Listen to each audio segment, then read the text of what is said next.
Shalom Bapak Ibu Saudara-saudari sekalian. Hari ini saya akan berbicara tentang akar kepahitan. Akar kepahitan adalah sesuatu yang buruk. Tuhan tidak ingin kita memiliki akar kepahitan. Yang namanya akar itu di bawah, dalam. Seseorang yang penuh dengan akar kepahitan, maka ketika dia bertumbuh, maka dia akan menghasilkan buah-buah yang pahit. Buah yang pahit akan dinikmati oleh diri sendiri, keluarga, dan juga orang-orang di sekitar dia. Ketika orang berdekatan dengan dia, orang akan merasakan tidak nyaman, penuh dengan kebencian, kata-katanya tajam, keras. Hati nuraninya mati. Kalau dibiarkan terus-menerus, dia akan melukai banyak orang dan lebih banyak orang. Oleh karena dia menyimpan akar kepahitan. Dan akar kepahitan itu sangat beracun. Racun bagi dirinya dan racun bagi orang lain di sekitar dia. Terlebih lagi orang-orang yang dekat dengan dia, yang mengasihi dia, akan pertama-tama menikmati buah yang pahit dalam kehidupan orang tersebut.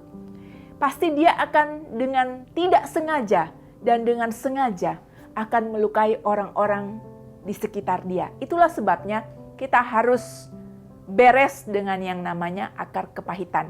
Kalau mau beres dengan akar kepahitan, kita mesti belajar dari pribadi Yesus Kristus yang mengambil rupa sebagai seorang manusia. Dia dicobai, dia diperlakukan tidak adil oleh manusia, tetapi Tuhan Yesus tetap menjaga hatinya, tidak membuat hatinya penuh dengan dendam, dan apalagi ada akar kepahitan. Tuhan Yesus kita tidak seperti itu. Itulah sebabnya kita harus belajar dari Tuhan Yesus. Lihat bersama saya di kitab 1 Petrus pasal 2 ayat 23. Firman Tuhan berkata, ketika ia dicaci maki, ia tidak membalas dengan mencaci maki. Ketika ia menderita, ia tidak mengancam, tetapi ia menyerahkannya kepada Dia yang menghakimi dengan adil. Ketika Tuhan Yesus disakiti oleh manusia, oleh orang-orang di sekitar dia, maka Tuhan Yesus tidak membalas, tetapi memberkati mereka. Karena dia tahu bahwa pembalasan itu bukan miliknya, tapi milik Bapa. Jadi dia aman dengan dirinya bahwa dia adalah milik Tuhan sendiri. Dia adalah Tuhan yang menjelma menjadi manusia. Dia siap menjaga hatinya supaya tidak terjerumus ke dalam dosa. Dia pribadi yang jaga hidupnya sehingga tidak berdosa. Kita harus belajar dari Tuhan Yesus. Dia menyerahkan segala sesuatunya kepada Bapa.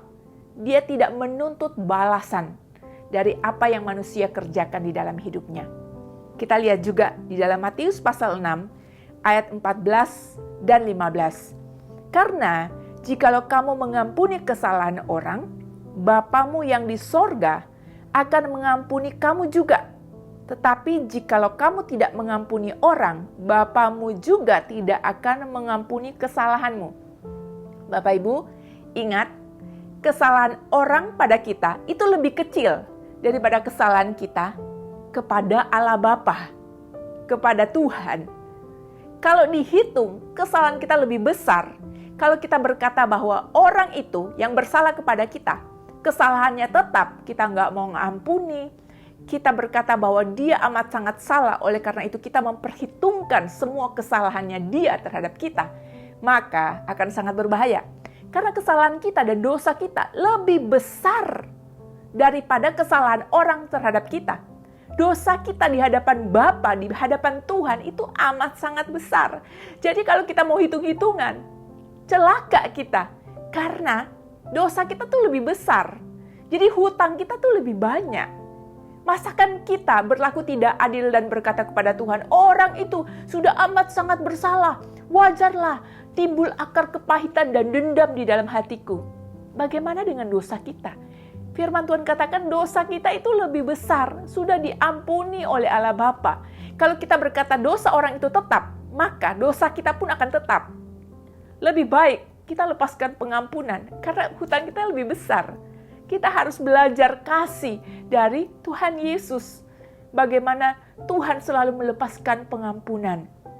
Dan firman Tuhan katakan di dalam 1 Korintus pasal 13 Ayat 5 berkata, kasih tidak menyimpan kesalahan orang lain dan menutupi banyak dosa. Di dalam 1 Petrus 4 ayat 8. Kasih itu tidak simpan kesalahan orang lain, dan kasih itu akan menutupi banyak dosa.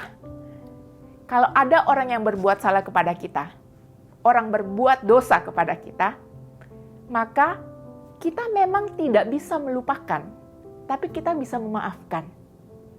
Apa yang dia kerjakan di dalam kehidupan kita, memang tidak bisa kita lupakan. Kalau itu sangat-sangat dalam dan berkesan. Tapi kita bisa mengampuni.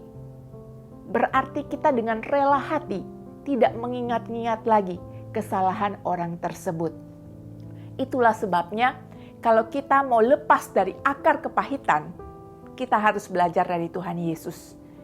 Kita harus tahu bahwa kita diampuni, maka kita pun harus mengampuni. Dan kalau sedapat-dapatnya itu tergantung pada kita, maka kita harus berdamai dengan orang. Karena saat kita berbuat kasih dan damai, itulah tandanya bahwa kita adalah murid Kristus. Karena Tuhan Yesus ajarkan kita, dan kita harus meneladani Dia, kita ikuti apa yang Tuhan Yesus lakukan, apa yang Tuhan Yesus ajarkan. Jadi kalau kita bilang, ini Tuhan, aku marah banget pada orang ini Tuhan. Tetapi karena Engkau mengajarkan kepadaku untuk mengampuni, maka aku akan mengampuni. Semudah itu. Jangan kesalahan orang, dosa orang direnung-renungkan, dipelihara, dijaga, dan di-entertain. Jangan. Tetapi lepaskan pengampunan supaya kita sembuh. Setiap orang yang terus dendam, terus keras, terus benci, terus mau melihara akar kepahitan, nanti hati nuraninya bisa mati. Nanti yang keluar dari hatinya semua yang pahit, semua yang buruk. Itu kan gak enak ya. Kalau kita bisa mengambil keputusan hari ini, maka ambillah keputusan untuk mengampuni, mendoakan orang tersebut, dan memberkati. Jangan bilang, karena aku mengampuni, Tuhan, Engkau menumpukan bara di atas kepalanya. Ayo Tuhan, pembalasan adalah milikmu, balas dia. Enggak. Kita hanya sampai di, aku mengampuni, aku memberkati, aku mendoakan dia. Titik. Lainnya urusan Tuhan. Supaya kita sembuh dan supaya kita damai. Ya, mari Bapak Ibu, saya mau mendoakan untuk setiap Bapak Ibu yang menyimpan akar kepahitan. Supaya Bapak Ibu dapat sembuh. Amin. Mari kita berdoa. Tuhan Yesus, saat ini hamba berdoa untuk setiap Bapak Ibu yang mengalami akar kepahitan yang sulit mengampuni. Lembutkan hati Bapak Ibu di tempat ini Tuhan. Supaya anak-anak-Mu dapat dengan rela hati mengampuni sama seperti yang Kau ajarkan. Dan bebaskan hati mereka daripada amarah Tuhan. Sembuhkan setiap hati yang luka.